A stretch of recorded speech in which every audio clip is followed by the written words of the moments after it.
Welcome back to Property Power Plays, where we expose the most outrageous HOA horror stories and the sweet justice that follows. Today's tale involves a delusional board president, a mysterious property inheritance, and one of the most satisfying landlord-tenant reveals in real estate history. I'm Michael Rodriguez, a 34-year-old software engineer from San Antonio, and this is the story of how a power-hungry HOA president called the cops on me repeatedly, not knowing that I owned the very ground her house was built on. It all started 8 months ago when I inherited my Uncle Roberto's property in Willow Creek Gardens, an upscale gated community on the north side of San Antonio. Uncle Roberto had been like a father to me after my parents died in an accident when I was 16. He'd paid for my college, supported my career, and left me everything when he passed away from cancer at age 67. The inheritance was substantial: Uncle Roberto's beautiful 4,500 square foot Mediterranean-style home on 2 acres, his successful property management business, and what his attorney described as extensive real estate holdings that I'd need to review after probate was settled. I was still grieving and overwhelmed with settling the estate, so I decided to move into Uncle Roberto's house and deal with the business assets later. The house was stunning, built in 2001, with a red tile roof, stone archways, and a gorgeous courtyard with a fountain that Uncle Roberto had installed himself. It sat on a corner lot at the entrance of Willow Creek Gardens, surrounded by mature oak trees and professionally landscaped grounds. Willow Creek Gardens was a prestigious community of 150 homes, developed in the late 1990s and early 2000s.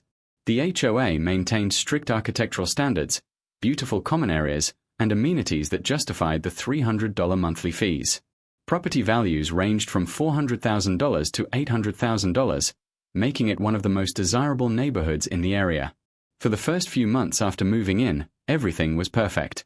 The neighbors were friendly, the community was well maintained, and I enjoyed the peaceful suburban lifestyle while working remotely for my tech company. Uncle Roberto had been well respected in the community, and everyone expressed their condolences while welcoming me to the neighborhood. That all changed when Patricia Zimmerman was elected HOA president in March 2024. Patricia was everything you'd expect from a stereotypical HOA dictator: mid-40s, perfectly styled auburn hair, driving a black Mercedes GLE with vanity plates reading "Ho Boss." She'd moved to Willow Creek 2 years earlier after divorcing her oil executive husband, determined to establish herself as the community's supreme authority with unlimited time to micromanage everyone's lives. Patricia's campaign for HOA president had been built on promises to elevate community standards and eliminate properties that detract from our prestigious reputation. She claimed that previous boards had been too lenient and that she would implement professional-grade property management to protect home values. What she actually implemented was a reign of terror disguised as community improvement. Patricia's first week as president, she personally drove through every street in Willow Creek, photographing properties and taking notes on a clipboard. She was like a general inspecting troops, except the troops were people's homes and she was looking for reasons to write citations. I received my first violation notice on a Tuesday morning in late March. "Mr. Rodriguez," the letter began, "our compliance inspection has identified multiple violations of Willow Creek Gardens covenants, conditions, and restrictions requiring immediate attention." The violations were ridiculous. My mailbox post needed repainting, it looked perfectly fine. My driveway showed oil stains, tiny spots barely visible, and my landscape lighting was inconsistent with community standards because one bulb had burned out. I called the HOA management company to understand these citations. "I'm sorry, Mr. Rodriguez," said the property manager, Lisa Hernandez. "Mrs. Zimmerman has been extremely aggressive about enforcement since taking office. She's interpreting the CC and RS much more strictly than previous boards. But these issues are minor maintenance items that any homeowner might have temporarily. Mrs. Zimmerman says she's bringing the community up to luxury resort standards and won't tolerate any deviations from perfect maintenance." I decided to attend the next board meeting to address these violations directly. What I witnessed was shocking. Patricia ran the meeting like a courtroom with herself as supreme judge. Homeowners who tried to dispute violations were dismissed, and appeals were denied without genuine consideration. When my turn came to speak, Patricia barely looked up from her leather-bound planner. "Mr. Rodriguez, your property has multiple ongoing maintenance deficiencies. You have 10 days to achieve full compliance or face escalating financial penalties." "Mrs. Zimmerman, these are minor issues that I'm happy to address, but the timeline seems unreasonable for routine maintenance." Reasonable is maintaining your property properly in the first place. This community has standards that your uncle understood and respected. I'm committed to maintaining the property appropriately. I just need realistic timeframes for addressing minor maintenance items. Patricia's expression turned cold. Mr. Rodriguez, you seem to think you deserve special treatment because of your inheritance. Let me be clear, no one is above community standards, regardless of their family history here. Over the following weeks, Patricia's harassment campaign escalated dramatically. Every few days brought new violation notices for increasingly absurd infractions. My trash cans were visible from the street for 20 minutes after pickup. My car was parked improperly because it was 6 inches closer to one side of my driveway. A single leaf had blown onto my sidewalk and wasn't removed within 24 hours. Each violation carried mounting fines, $50 for first offenses, $100 for second, $200 for third, and escalating from there. By May, I was facing over $2,500 in accumulated penalties for violations that seemed designed purely to harass me. The breaking point came on a Saturday morning in June when I was washing my car in my own driveway. Patricia marched up to me with her ever-present clipboard, flanked by 2 other board members. Mr. Rodriguez, you're in violation of Section 7.3 of our CC and RS, which prohibits commercial vehicle maintenance activities on residential property. I looked up from rinsing my Honda Civic. I'm washing my personal car in my own driveway. The noise from your pressure washer constitutes a nuisance, and washing vehicles creates environmental runoff that violates our landscaping protection standards. Are you seriously citing me for washing my car? I'm enforcing community standards that protect everyone's property values. If you want to wash vehicles, use a commercial facility. That afternoon, I received a formal violation notice with a $200 fine for unauthorized automotive maintenance activities. I'd had enough. That evening, I called Patricia directly. Mrs. Zimmerman, this harassment needs to stop. I'm not violating any reasonable community standards. Mr. Rodriguez, it's not harassment when you're actually violating clearly written rules. Washing my car in my driveway is not a violation of any reasonable community standard. It is when it creates noise and environmental impact that affects your neighbors. This community has standards. I've lived here for 6 months without any complaints from actual neighbors. The only person complaining is you.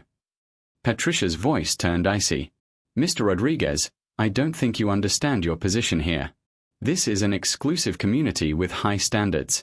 If you can't meet those standards, perhaps you should consider whether Willow Creek is the right place for you. Are you threatening me? I'm explaining reality. Comply with our rules, or face the consequences. The consequences came sooner than expected. The following Tuesday morning, I woke up to loud knocking on my front door. Through the window, I saw 2 San Antonio police officers standing on my porch. Good morning, officers. Is there a problem? Sir, we received a complaint about possible illegal business activities at this address. Mind if we ask you a few questions? I invited them in, confused about what they were talking about. We got a call from your HOA president saying you're running some kind of automotive repair business out of your garage, possibly without proper permits or insurance. I couldn't help but laugh. Officers, I washed my personal car in my driveway last Saturday.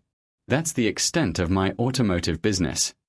The officers looked at each other with the expression of people who'd been called out on a ridiculous complaint.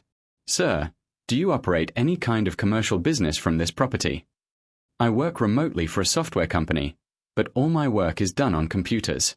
No customers, no employees, no business activities that would require permits. After asking a few more questions, the officers apologized for the inconvenience and left, clearly annoyed at having their time wasted. But Patricia wasn't done. Over the next month, the police visits became a regular occurrence. She called in noise complaints when I used my lawnmower at 10 a.m. on Saturday mornings. She reported suspicious activities when I had friends over for backyard barbecues.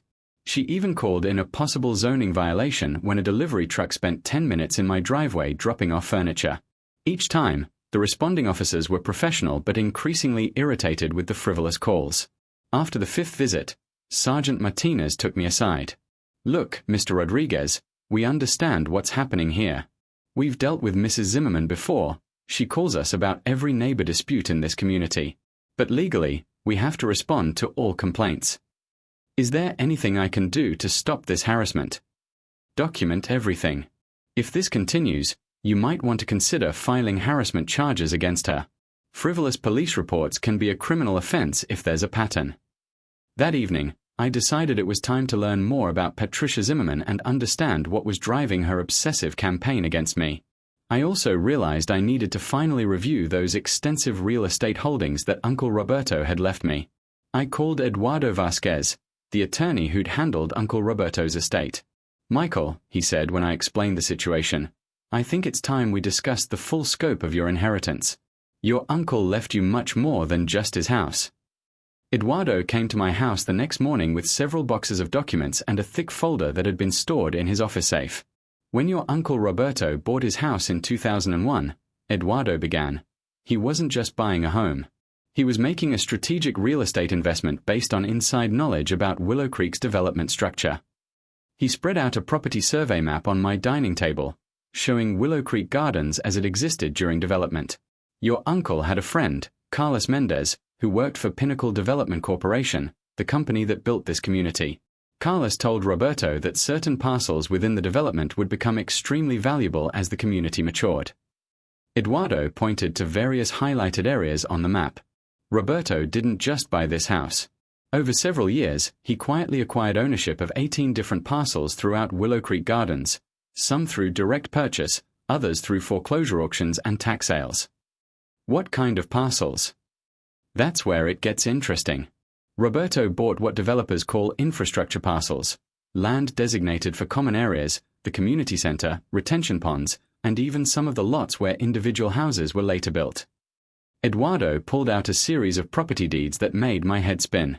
Over the course of a decade, Roberto acquired ownership rights to about 40% of Willow Creek Gardens.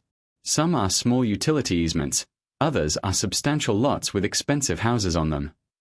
Wait, are you saying Uncle Roberto owned other people's land? In many cases, yes. When the original development company ran into financial trouble in 2008, Roberto was able to acquire various parcels at foreclosure auctions for pennies on the dollar. Most of the homeowners never realized that ownership of their land had transferred. Eduardo showed me a document that changed everything. Your uncle owns, well, now you own, the land underneath 23 homes in Willow Creek Gardens, including the community center, both neighborhood parks, and the main retention pond that prevents flooding. I stared at the documents, trying to process what he was telling me. But how is that possible? How can I own land that other people built houses on? Ground leases, Eduardo explained. The homeowners own their houses, but they lease the land from the property owner, which is now you. It's more common than you'd think, especially in communities where the original developer had financial problems. He showed me copies of lease agreements that I'd apparently inherited. Each ground lease generates monthly income, typically $400 to $600 per property. The homeowners often don't realize they're paying ground lease fees because the payments are bundled into their HOA dues. So people paying HOA fees are actually paying rent to me. Partially, yes. About $200 of each monthly HOA payment goes to ground leaseholders, which means you've been receiving approximately $4,600 per month in lease income since your uncle died. The property management company has been depositing it into accounts we set up during probate. I was stunned. I'd been so focused on the house and Patricia's harassment that I'd completely ignored the substantial investment income flowing into my accounts. Eduardo, whose land is Patricia Zimmerman's house built on. Eduardo smiled and flipped through the documents. Let me see. Patricia Zimmerman, 2847, Oak Hill Drive. Yes, here it is. She's one of your tenants, Michael. She's been paying you $550 per month in ground lease fees since she moved to Willow Creek. I felt a slow grin spreading across my face. Are you telling me that Patricia has been harassing and calling the police on her own landlord? It gets better. As the ground leaseholder, you have specific rights regarding property use and tenant behavior. If a tenant violates the terms of their lease, which includes provisions about maintaining peaceful community relations, you have grounds to terminate the lease and reclaim the property. Eduardo showed me the relevant section of Patricia's ground lease agreement. Look at Clause 15.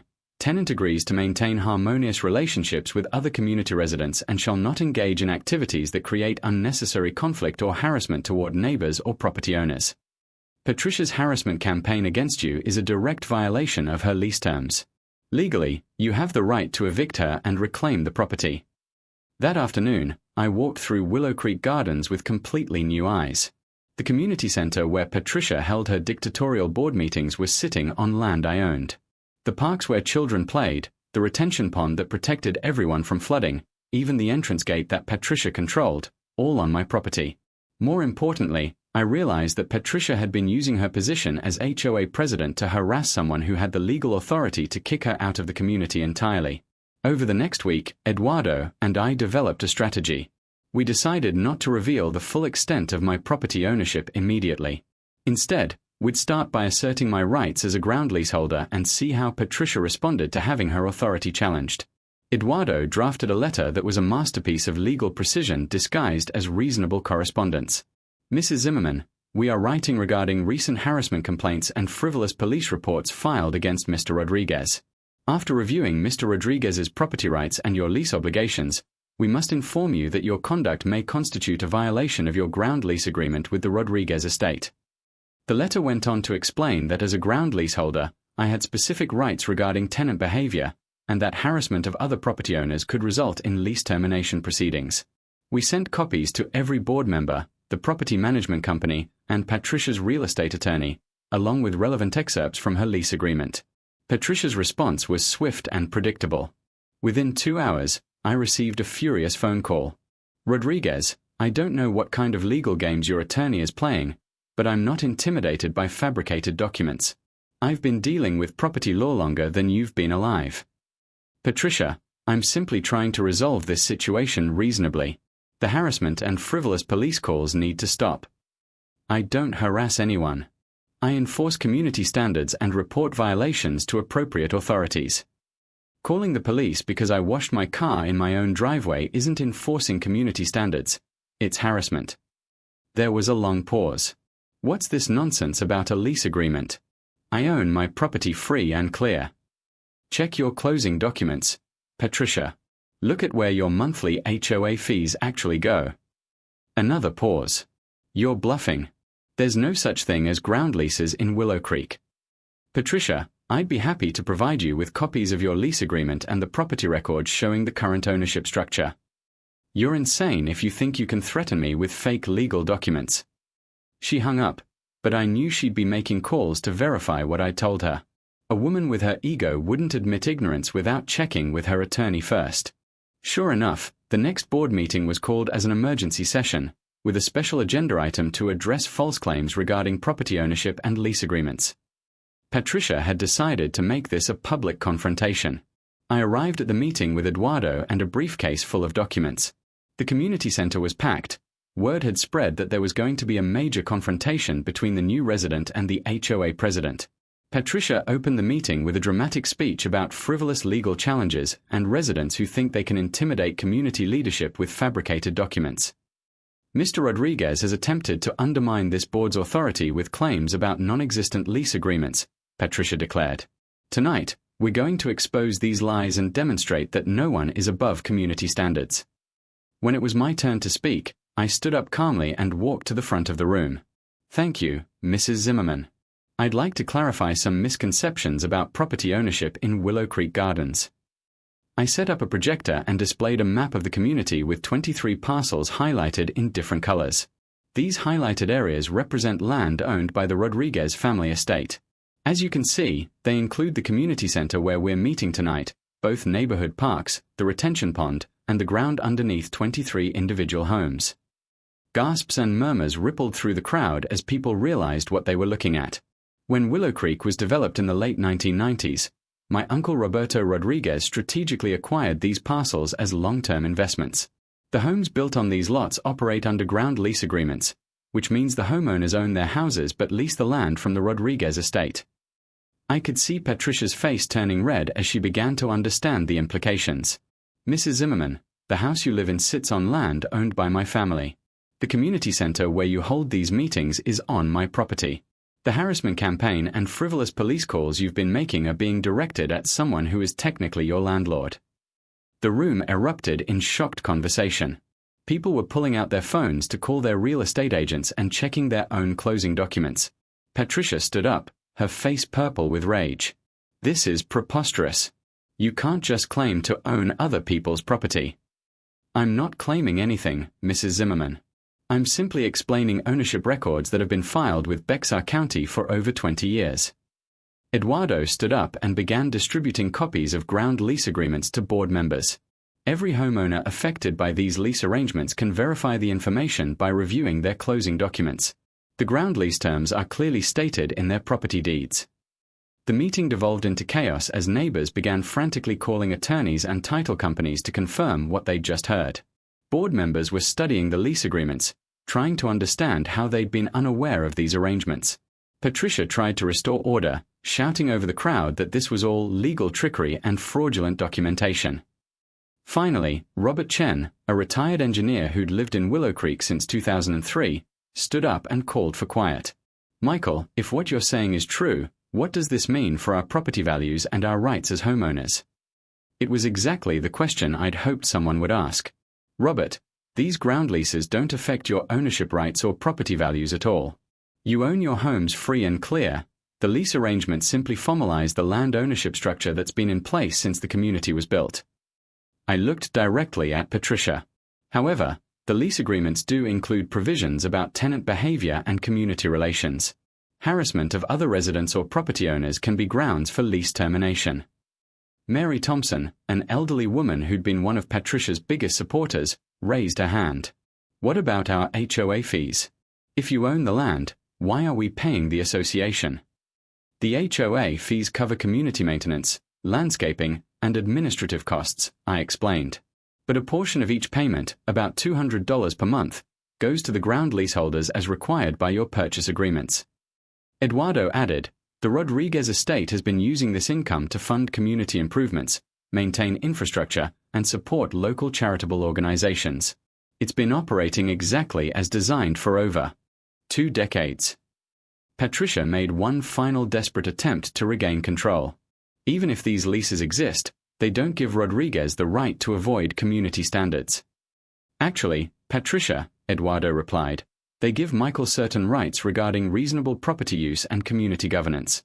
More importantly, your harassment campaign against Michael violates the community relations clause in your own lease agreement. He pulled out Patricia's lease document. Section 15 clearly states that tenants must maintain harmonious relationships with other residents and property owners. Your violation notices, frivolous police reports, and harassment campaign constitute a clear breach of your lease terms. The implication was clear. Patricia could be evicted from the community for harassing her own landlord. The meeting ended with the board voting to suspend all pending violation notices against my property pending a complete legal review. Patricia stormed out without speaking to anyone, her authority completely destroyed.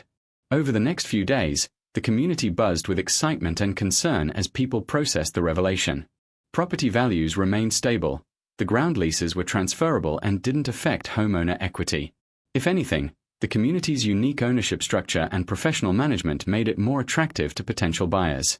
The real question was what would happen with Patricia's leadership. She tried to maintain her position, but her credibility was shattered. She'd spent months harassing the one person in the community who could legally evict her. The resolution came exactly 1 week after the community meeting. I received a certified letter from Patricia's attorney, informing me that Patricia Zimmerman was resigning from the HOA board and putting her house on the market.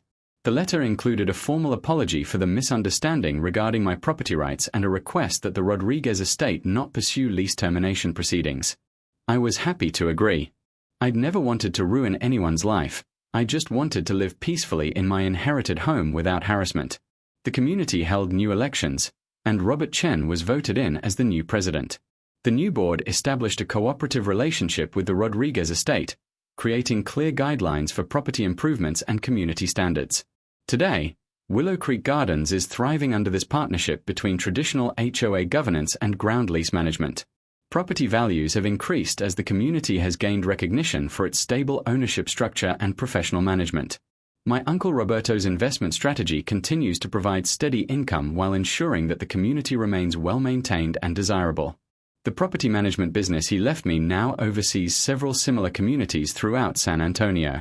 Patricia Zimmerman learned the hard way that power trips and harassment campaigns can backfire spectacularly when you target the wrong person.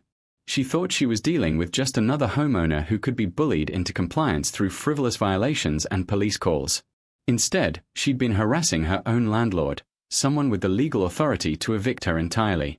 The experience taught me valuable lessons about understanding your legal rights and the importance of thorough estate planning.